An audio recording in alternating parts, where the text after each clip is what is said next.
So kind of reining it in. I know some people might be thinking like, man, that's some awesome information, but like, I'm just getting started in affiliate marketing. Like, how do I get started? Like, this is some advanced stuff. Yeah. So, what would you suggest for someone who is new to the game that wants to get started with affiliate marketing? What would be your piece of advice that you want to give them? Yeah, two things. One, you need to have like a channel of your own, right? Whether that like, and when I say channel, I mean a marketing channel, like some type of thing that you're doing consistently to build an audience. So it could be a YouTube channel, it could be a blog, it could be Instagram or TikTok account, just something that you can leverage to like get attention that you're ultimately going to need to convert into some sales. So you got the marketing channel piece, and then now you need like some affiliate products. And what I always recommend is to just pay attention to what you're buying and what you're using and what you're recommending organically, naturally, right? Hmm. What are the things that people ask you about and say, "Hey, where did you get that?"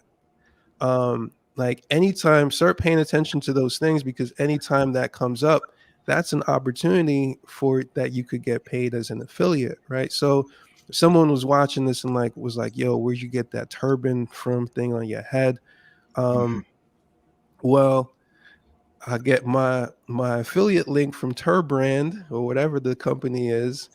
And so it's a very, I find that it's better to start off like, for at least for me, like with the stuff that you use, Hmm. um like when I really started to get into it, I thought I felt like an affiliate junkie, because I wouldn't sign up for any software or I wouldn't buy anything unless there was an affiliate program when I scroll down to the bottom of the page, because I wanted to be able to turn all of my consumption into production, right? So Hmm. anything that I consume, any tool that I use to make my job easier, anything that saves me time, I sign up for their affiliate program. I might, most of them I don't make any money. Most of them I don't even use the link, but I know that in the event that I want to recommend this thing, which if I'm using it, if I'm paying for it, if I'm buying it, then I have a reason to do that, and my recommendation is going to be worth something, right?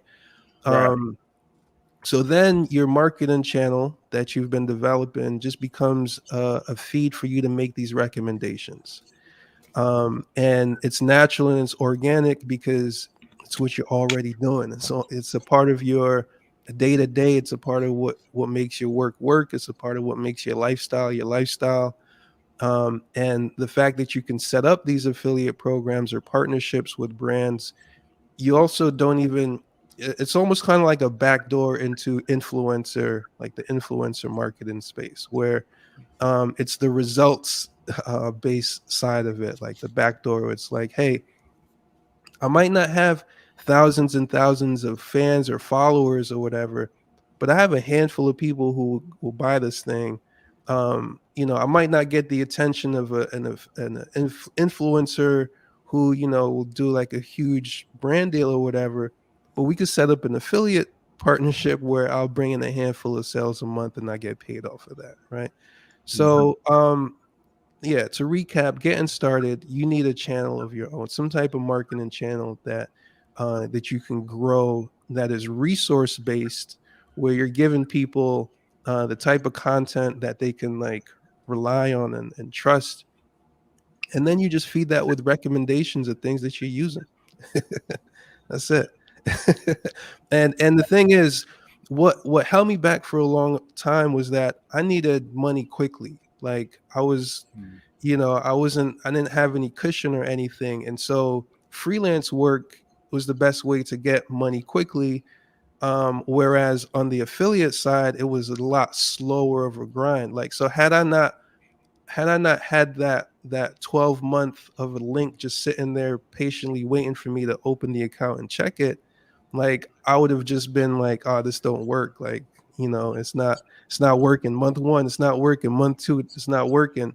But the way that I go about it now, it's like a farmer. Like every piece of content is a seed.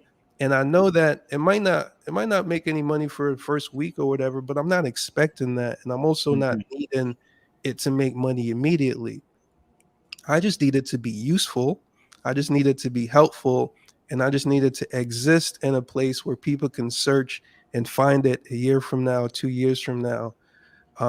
And that's what does it for me. That's powerful. And you know what you said sets the right expectation, because a lot of people will see these big numbers from affiliate marketing videos or blogs, and that's possible for you too. But you got to realize that they have like a buttload of backlog content with several links that's feeding all the more or less leads for that money to start coming in. So you can do the same thing, but you got to have that same backlog. So think of affiliate income in most cases as passive income. And passive income is usually something that's going to always occur slowly. So you got to set your expectations of, hey, this is going to make money in the future. Sup, everyone. Y'all just watched a clip from one of the episodes of the Side Hustler Society podcast. If you want to check out the full episode, you can click on the link in the description right now, or click on the video that's showing in the end screen. Don't forget to subscribe if you're new, and hit that bell notification if you want to be notified when another episode drops. And a thumbs up on this video is very much appreciated. I'll catch you in the next one.